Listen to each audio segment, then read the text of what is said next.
Visual effects is a demanding industry. It demands as much as the most advanced technology can offer. I was building my workstations for years. Stacked GPUs, top-tier CPUs, fastest SSDs, RAIDs, custom water cooling loops for stability, and so on. I always wanted to be mobile. Never wanted to be tied up to my workstations. Things impossible just a couple of years ago are possible now. You know I'm not reviewing equipment too often, and this channel is not about that, but when I do, it means it's something particularly cool.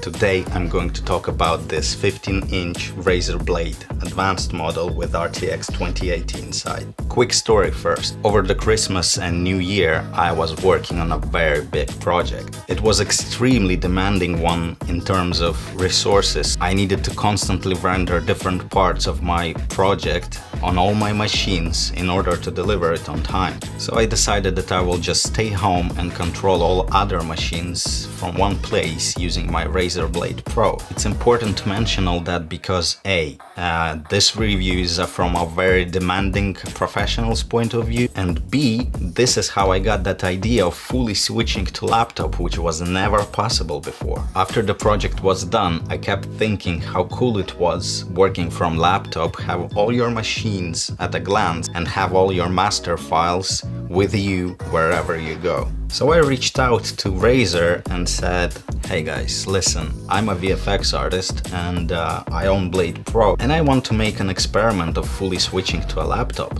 I want to remove all my big machines from the studio and work from a laptop exclusively. Do you have anything smaller than Blade Pro that would meet my needs and that I would be able to carry with me on a daily basis? Because you know, Blade Pro is a massive laptop and it's not the item that you would want to carry around every day. It was a week before CES 2019 and Razer asked me to wait. At CES 2019 they announced 15-inch blades with RTX technology inside. Later Razer kindly sent me a pre-production model right from CES. Since then all my big machines are moved away from the studio in the server room and I use this laptop as my daily driver. So far I created several complex projects on it. I've stress tested it really hard. I almost intentionally wanted to break it, to stress it to the max. First of all, let's have a look at what this laptop replaced. This was my main workstation for several years. Extremely reliable and powerful for any VFX and video production tasks. If you would like to know more, I linked a dedicated video in the corner.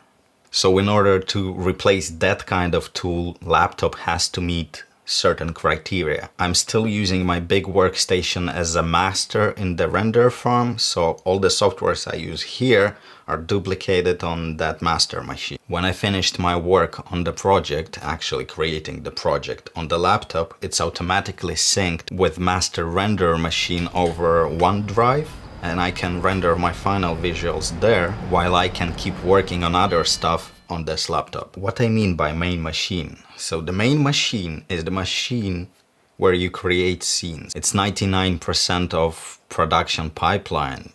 Modeling, rigging, animating, texturing, lighting, compositing, simulations, caching, all that fun. But I don't need my main machine for final renders, which in my case may run for weeks on my render farm. With this video, I'm not trying to say that this laptop is capable of replacing 20 GPUs. With this video, I'm trying to say that you can get the heart of all your projects. The tool that is powerful enough and reliable to carry all your production tasks and can be with you wherever you go. This is the key for me. Be mobile and have all my work with me. Be able to fire up production on the meetings, presentations and so on. You know, not just PowerPoint presentations, but actually open a 3D software, start live preview, start working on textures, materials with the client. with live feedback and without any technical problems. Also, I was very surprised when I was able to run Houdini simulation, C4D rendering and DaVinci Resolve live playback on a 4K external screen simultaneously.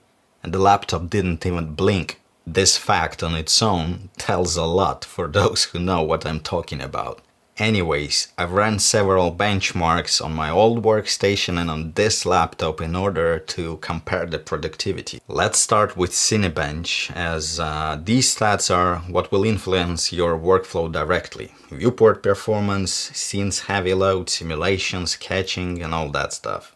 It's still on the second place in Cinebench, which means I can load Cinema 4D quite significantly. OpenGL performance is taking first place and is calculated from one most powerful GPU in this system, which is GTX 1080 Ti in this case. Still a very decent GPU. On the Razer Blade you have different performance modes that helps you to save battery when you don't need all the power. So I tested balanced mode and creator mode. As you can see, the difference in CPU performance is quite significant, with top performance taking third place in the benchmark, slightly lower result than my big workstation. OpenGL performance is significantly better than my big workstations, meaning some of the features in the software such as Fusion, After Effects and Cinema 4D will run much better thanks to RTX. Talking about RTX, you probably heard that it's quite a big deal in the world of graphic cards. The technology is very new and not yet fully optimized in almost all the softwares, meaning it will get even more powerful in the future. Powerful GPU is quite important for me. Otoy, the creators of Octane render engine, released a version of their benchmark that shows how powerful your graphic card will be in the future release of their engine once RTX is fully implemented. As you can see, I can expect almost 3 times more performance in future release of Octane. Both balanced and creator modes excites me quite a lot, because one card in this laptop will perform as almost 3 GTX 1080 Ti's in my big workstation. This is quite insane. I made regular Octane bench tests as well, and again we can see that mode choice influences performance a little bit. To summarize, everything I ever needed my big workstation for can now be done on this little laptop without any problems, on the same level everywhere I go. What is more exciting is that the laptop is upgradable. By default it's shipped with 512 gigs of SSD and 16 gigs of RAM. I've upgraded mine to 2 terabytes SSD and 32 gigs of RAM. SSD deserves a special mention as it's M.2 drive. M.2 SSDs are significantly faster than traditional ones, as these utilize PCIe port. So 2 terabytes of ultra-fast space is very much appreciated when working with video content. Couple of words about the screen. The version I have is a Full HD version with 144 GHz refresh rate. I'm not a gamer, so I don't care about refresh rates as much. What I do care about though are colors. If you've seen my Razer Blade Pro review from last year, you know how frustrated I was about colors on it. This is not the case with this laptop. It comes with accurate colors straight out of the box, covering 100% of sRGB and Adobe RGB. The screen itself is matte, so you won't have any weird reflections or flares. Bluetooth connectivity is outstanding. I have so many devices and peripherals I'm connecting and disconnecting all the time, and I had no problems whatsoever moving from my home space to the studio and back. The laptop remembers all the devices and connects to them automatically when they are in the range and are turned on.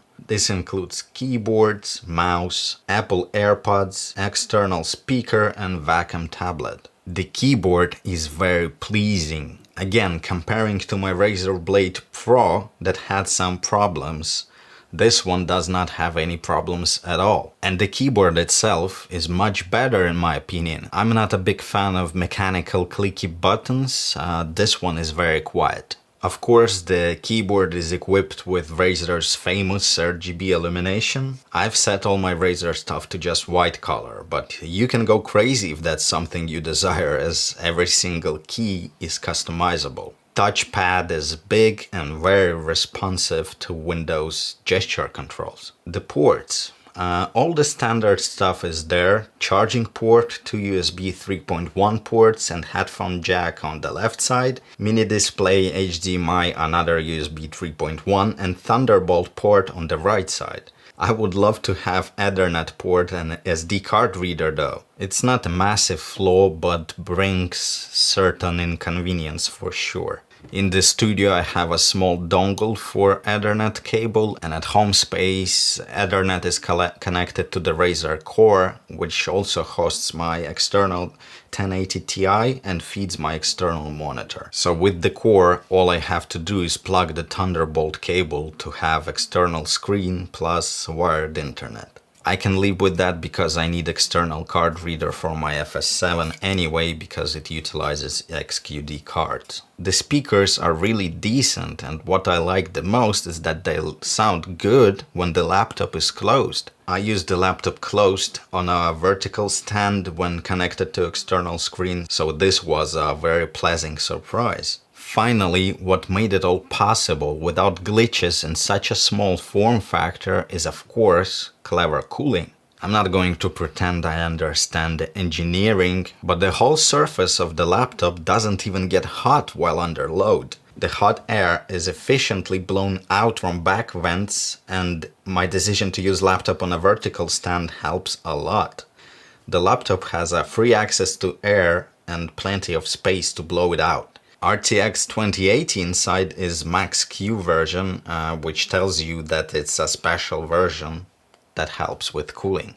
As for the regular use cases, Razer equipped the laptop with bigger rubber pads to ensure free air access on almost any surfaces. The positioning of air intakes vents, in my opinion, is not the best one, but it's the same across all Razer laptops. If you want to use the laptop on your knees and would sit comfortably, you will fully block the intake. To justify such a decision though, it's a gaming laptop, and I doubt you would play games or work with a laptop on your knees. It's just uncomfortable. And if you're just browsing internet on a sofa, it doesn't get hot. The battery is enough for whatever I may need battery for. Meetings, presentations, quick work on a plane or a train. I really don't know what battery life should be on a laptop like that, but I believe Razer did their best to provide us with the longest battery life on a laptop of such caliber. Overall, I think this laptop is perfect for anyone who's on the move. Freelancers working here and there, maybe students who are looking to invest a significant amount of money into a machine that will serve them for years to come. If you're thinking about solid base for you to start any media production, this is the laptop to choose, hands down. Solid and reliable solution for VFX artists and motion designers. Razer are improving their products more and more. They are learning on their mistakes, unlike some other companies. Won't say any names. Peace.